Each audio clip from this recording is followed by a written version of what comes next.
dusanga umuntu yashizemo umwuka, ariko ubwo bamukuyemo ipantaro cyo kora bayitwikira ku gitsina, sinzi abayitwikiriye, ariko ahandi hose ho yari yambaye ubusa ku ruhande rwo hepfo. Ariko yari yapfuye byarangiye ko bari banamukubise cyane kuko imibyimba yari iri hari ku kibuno, bamukubise hatukuye. Ariko muri rusange kuri Vitali nabanza kuvuga kuri uyu nguyu wapfuye, uyu muzi w'ubujura. Ari hano rwa Gitima hari umuntu wahingaga amashuri utahimedi, yajyaga ahingira akayaca, yamakwaje agashyira mu mazi akayagurisha abandi bantu, tuza kumufatana mawufashe nari ndimo. Nuko nyine se ko ndewe umurambo hano hirya uryamye numvaga bavuga nawe ndahana hagusanze, numvaga bavuga yuko ngo bamukubitiye kubera kuri ibigori. Ndavuga nari ndimo kubona abantu bavuga ati nimba ari Vitali bisheyo nta kibazo gihari, kuko umujura yapfuye nanga nta kibazo cyagihari, kuvanga umuntu yapfuye barataka bagira agahinda. Reka tuba twumva twebwe mu twebwe umuntu ashobora gusinzira nk'iminsi nk'ibiri.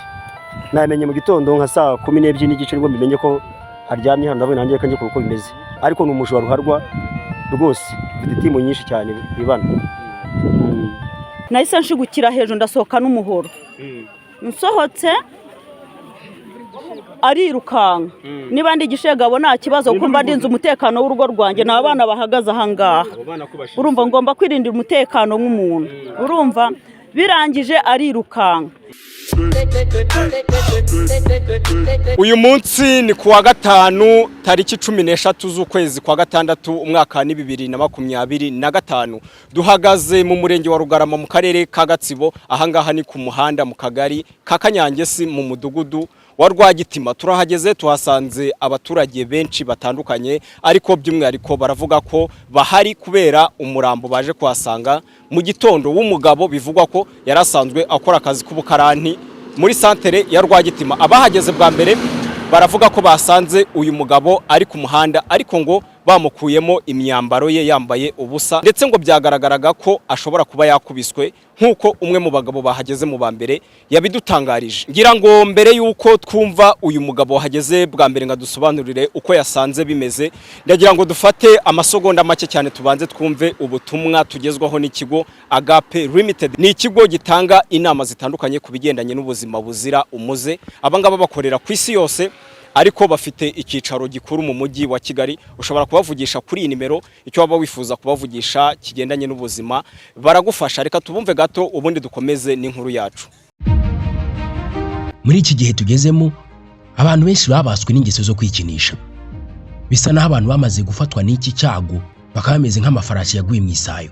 Bamara kubikora bimaze kubabata, bakagira isoni zo kubyivuza, bikabaviramo guhura n'ingaruka zitandukanye, harimo nko kwibagirwa vuba bya hato na hato, kurangiza vuba, kubura amasohoro cyangwa gahinduka amazi ntanga zigahinduka ibihuhwe, kugira ikibazo cy'ubushake buke, kubabara umugongo wo hasi, ndetse hari n'abo baviramo ubugumba. Abantu bikinishije cyane bakaba barabaswe nabyo, bakabura uko babigenza, bakeneye muganga wizewe bakamubura, bagahora bashaka kwivuza ibi bintu ngo babikire, ariko bakaba barabuze uburyo. Igisubizo ni kimwe, ni muganga Agape. Ku bindi bisobanuro mwatwandikira cyangwa mukaduhamagara kuri 0788 24 62 50, cyangwa mukadusanga Nyabugogo aho dukorera. Kandi n'abafite ikibazo cya amibe, igifu, umugongo, nabo turafasha bagakira. Kwa muganga Agape wahageze aba yakize.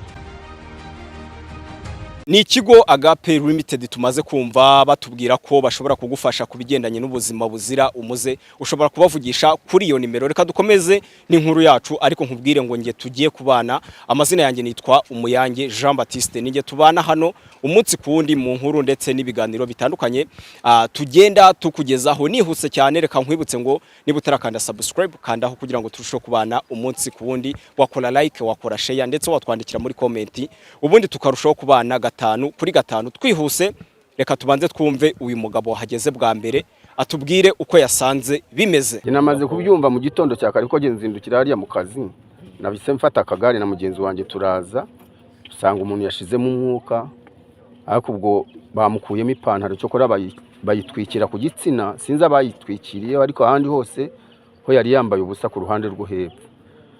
Ariko yari yapfuye byarangiye ko bari banamukubise cyane kuko imibyimba yari iri hari ku kibuno, bamukubise hatukuye. Ariko byo numvise ko ari umukarani wa hano Rwagitima.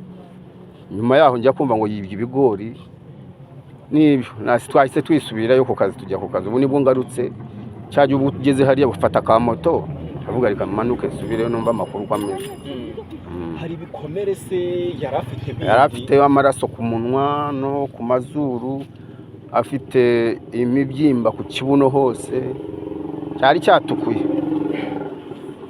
Kuvuga ngo ashobora kuba yishwe n'inkoni nk'uko bari kubivuga. Bamukubise byo, bamukubise cyangwa no kuba banamunize. Yari nko mu kigero cy'imyaka ingahe ni bamwe? Ni umugabo ukuze rwose, arakuze, umugabo w'inzobe arakuze, ariko yari afite imbaraga. Urebye nawe, urebye ashobora kuba yarwanye nabo cyane. Yari nko mu kigero cy'imyaka ingahe?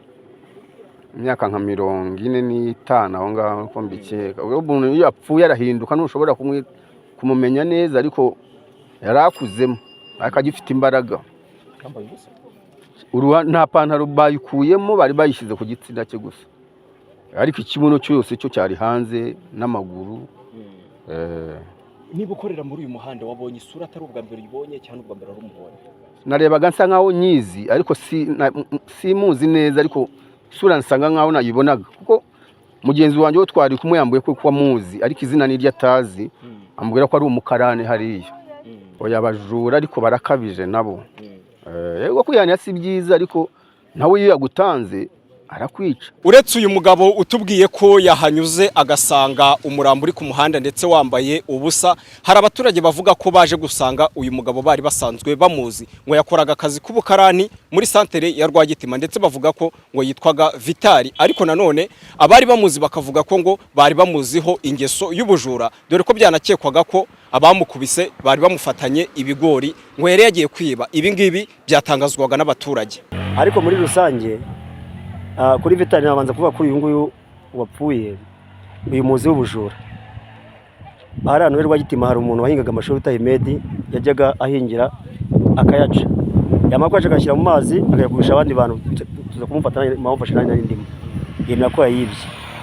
Ikindi muziho ni umuntu uca ibitoki mu mibyari, ajyana nijoro, afite ikipe bajyanayo, bamara kujyana ikipe yabo nijoro bagaca ibitoki ajya kubigurisha mu mujyi Rwagitima mu bantu bateka amaresitora. Ikindi iyo bagusanze mu murima mu rutoki ujye mu nka nimugoroba barakwica.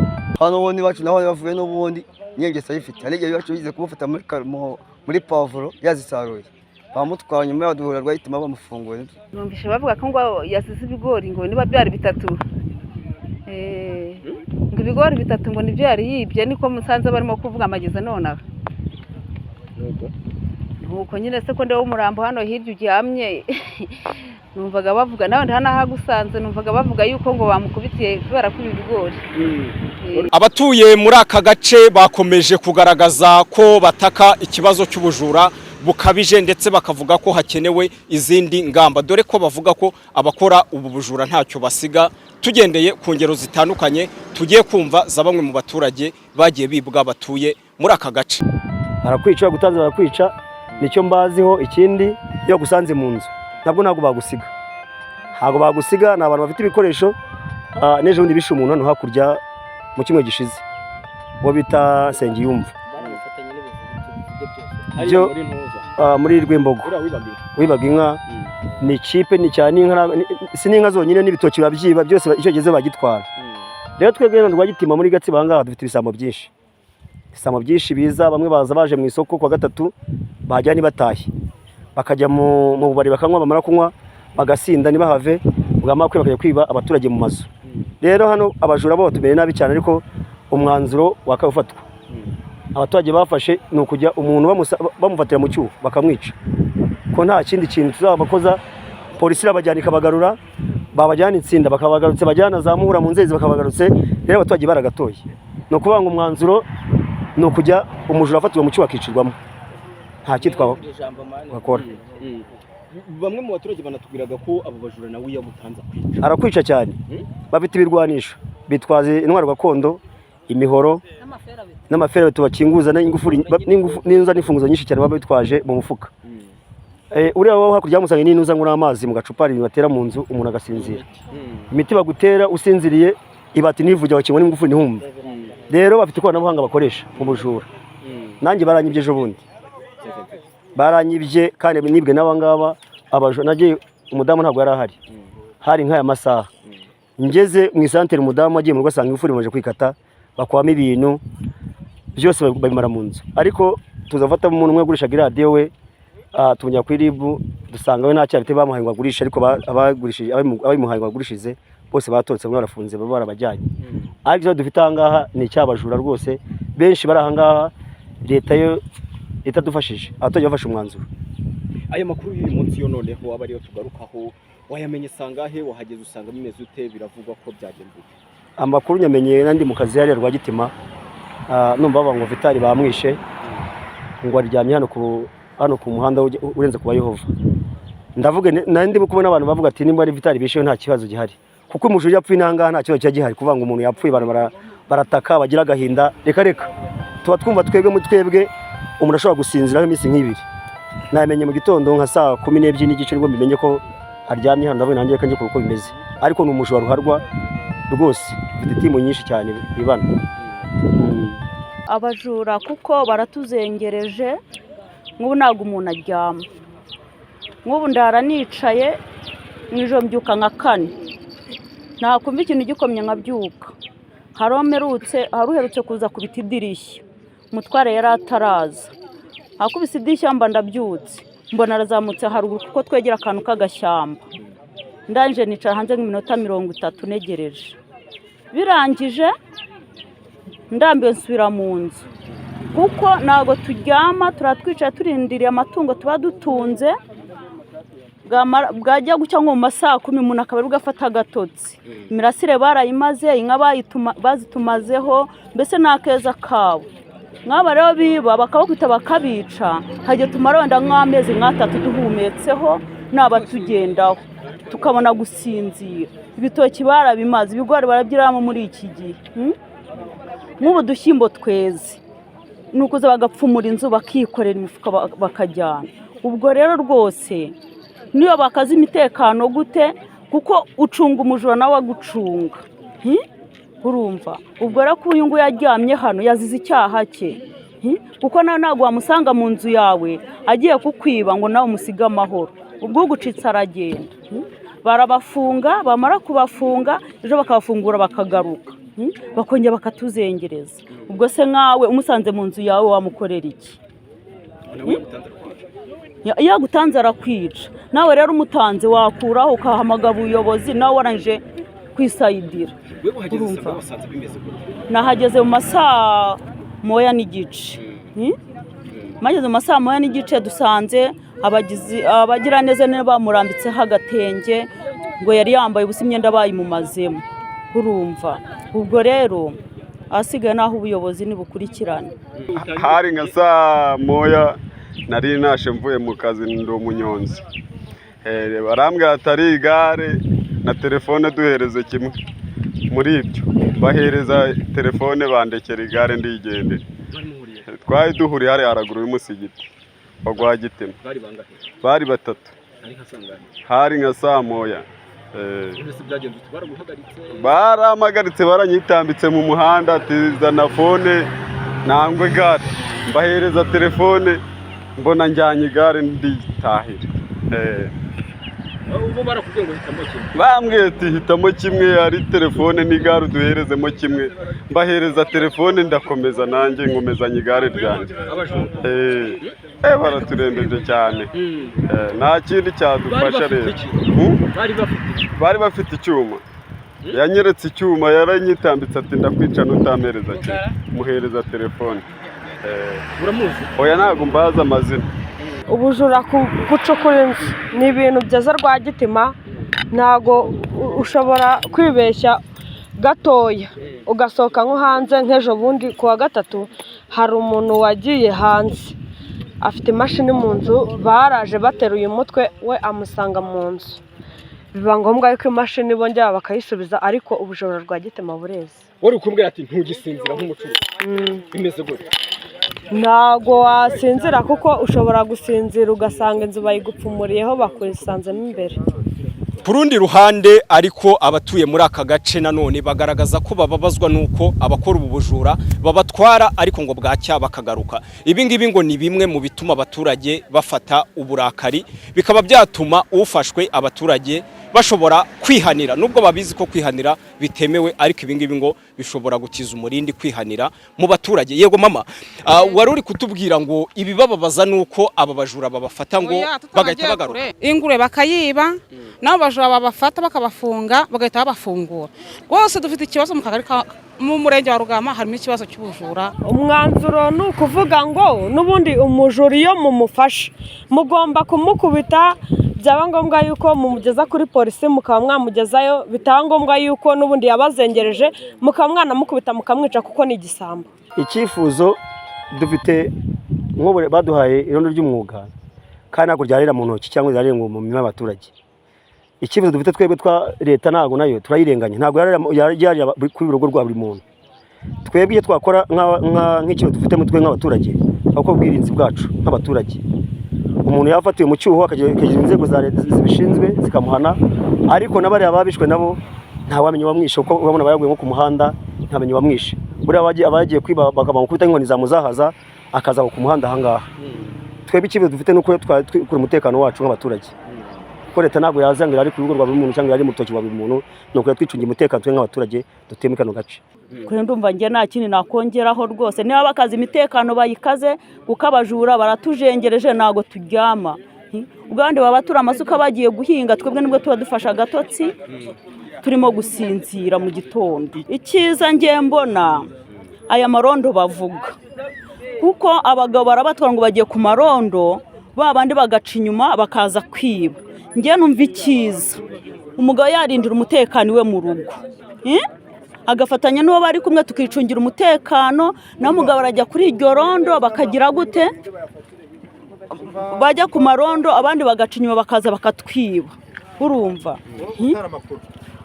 nk'ubu ngubu hari uwasize uwiwanjye ahantu bari byari nka 2:00, amusigayo aza mu rugo, nibwo nari nyigera mu nzu abana bari bakivuga. Aza mu rugo, amaze kugera mu rugo afata ibuye akubita ku idirishya ry'icyumba nari ndyamyeho. Nahise nshigukira hejuru ndasohoka n'umuhoro, nsohotse arirukanka. Niba ndi igishegabo nta kibazo kuko mba ndinze umutekano w'urugo rwanjye, ni abana bahagaze ahangaha. Urumva ngomba kwirindira umutekano nk'umuntu. Urumva birangije arirukanka, yirukanse mamagara abana, umuntu muramwumvisha ati turamwumvisha. Ndi twari tugize ngo ni papuji ni nagaraza. Urumva nicara hanze ku muryango ndindira aho ngaho, byaje bimaze kuba mu 3:00. Ngize Imana mbona araje, ndamubwira ni rero hano havuye umuntu. Ese uwo muntu yari yambaye imyenda isite, ndayimubwira.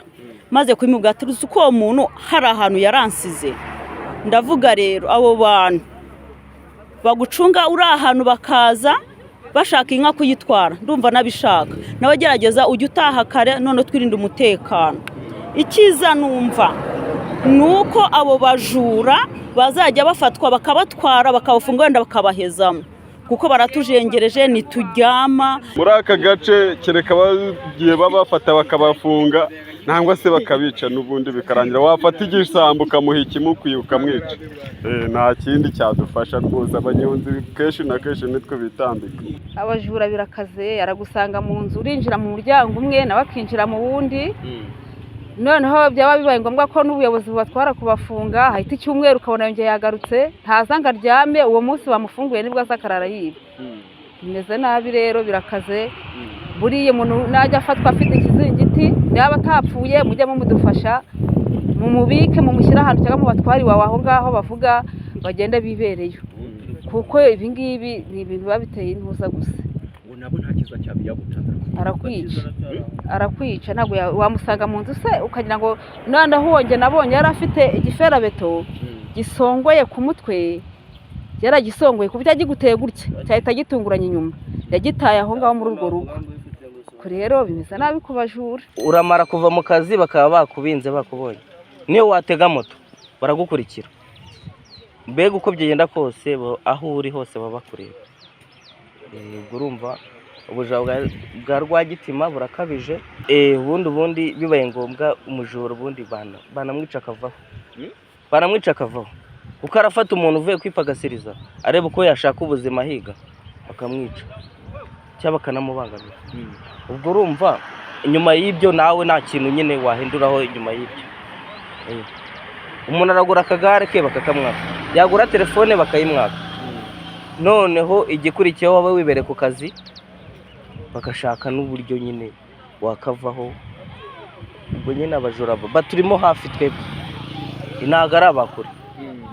Ubwo ahubwo ikintu twasaba twebwe murebe ukuntu mutuvuganira, habe n'umutekano w'abasirikare baba bahari babizi ko bahari, bibaye ngombwa banarasa kubera ko Rwagitima nyine irimo ubujura bukabije. Ikintu njya gukongeraho ni uko ariko nanone ntabwo twaserereza ubuyobozi bwacu, buragerageza bugakora uko bushoboye bukabadukiza. Ubwo twatunganyaga iyi nkuru mu gushaka kumenya byinshi ku miterere y'iki kibazo, umuvugizi wa polisi muri intara y'Iburasirazuba SP Hamuduni Twizeyimana yatubwiye ko iperereza rigikomeje kugira ngo hamenyekane nyirizina icyabaye imbarutso y'urupfu rw'uyu musore. RIB yatangiye iperereza. Ni umuntu wari usanzwe azwaho muri centre umeze nk'inzererezi. Icyo bazi nuko yitwaga Vitali gusa, ikindi nuko nta bikomere bigaragara yari afite, wenda ngo uvuge ko yaba yakubiswe cyangwa agizeho, keretse ngo nko hejuru y'ikibuno ni wari udukomere dutoya cyane. Ubwo yatangiye gukora iperereza, umurambo wajyanye ku bitaro bya Ngarama. Twavuye muri uyu mudugudu, ibi byabereyemo inzego zitandukanye, yaba RIB ndetse na polisi bari bahageze. Umurambo wa nyakwigendera wari utwawe, ariko by'umwihariko abaturage batuye muri aka gace nubwo badahamya ko yishwe ubwo yari yagiye kwiba, ariko bavuga ko muri rusange ubujura muri aka gace bumeze nabi. Ni ikibazo bavuga ko gikeneye gushakirwa izindi mbaraga zisumbuye, kuko abakora ngo ubu bujura barabazengereje. Reka nkwifurize gukomeza kugira ibihe byiza wo dukurikira umunsi ku wundi, ariko nkwibutse ngo niba utarakora subscribe wakandaho, wakora like, wamanuka muri comment ukatwandikira niba utuye muri aka gace ukatubwira ese koko ikibazo cy'ubujura muri aka gace kimeze gute niba uhaturiye. Reka nkwifurize gukomeza kubana natwe umunsi ku wundi. Amazina yanjye nitwa Umuyange Jean Baptiste. Muri iki gihe tugezemo abantu benshi babaswe n'ingeso zo kwikinisha. Bisa naho abantu bamaze gufatwa n'iki cyago bakaba bameze nk'amafarashi yaguye mu isayo. Bamara kubikora bimaze kubabata bakagira isoni zo kubyivuza, bikabaviramo guhura n'ingaruka zitandukanye, harimo nko kwibagirwa vuba bya hato na hato, kurangiza vuba, kubura amasohoro cyangwa gahinduka amazi ntanga zigahinduka ibihuhwe, kugira ikibazo cy'ubushake buke, kubabara umugongo wo hasi, ndetse hari n'abo baviramo ubugumba. Abantu bikinishije cyane bakaba barabaswe nabyo, bakabura uko babigenza, bakeneye muganga wizewe bakamubura, bagahora bashaka kwivuza ibi bintu ngo babikire, ariko bakaba barabuze uburyo. Igisubizo ni kimwe, ni muganga Agape. Ku bindi bisobanuro mwatwandikira cyangwa mukaduhamagara kuri 0788 24 62 50 cyangwa mukadusanga Nyabugogo aho dukorera. Kandi n'abafite ikibazo cya amibe, igifu, umugongo nabo turafasha bagakira. Kwa muganga Agape wahageze aba yakize.